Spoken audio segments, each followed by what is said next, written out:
या गिरनार पर्वताच्या पायऱ्या आहेत रामभाऊ.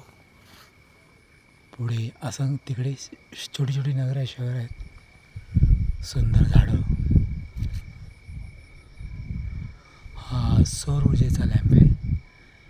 इकडे काही अशी वैशिष्ट्यपूर्ण नगर आहेत आणि त्याच्या अलीकडे पहाडाला लागून तीच आपली 2011ची प्रचंड दैदिप्यमान दत्तमाऊलीची मार्गस्थ यंत्रणा.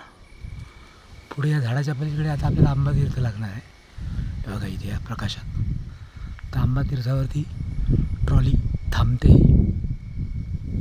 ओके, असंच आपण अतिशय उंचावरती आहे आणि आता ह्या ताऱ्यांच्या जगात आहे आपण. तर इथे स्पेसक्राफ्ट आणि टाईम ट्रॅव्हल यंत्रणा अशा बऱ्याचशा सिद्धी तिथे. ओके, हे बघा हे तारे, सुंदर तारे. रात्रीचा किर्र असा आवाज येत आहे. या काळोखात असंख्य जनावरं पण आहेत, पण ती जनावरं आपल्याला मानवाच्या वासामुळे येत नाही जवळ. ओके, राम कृष्ण हरी.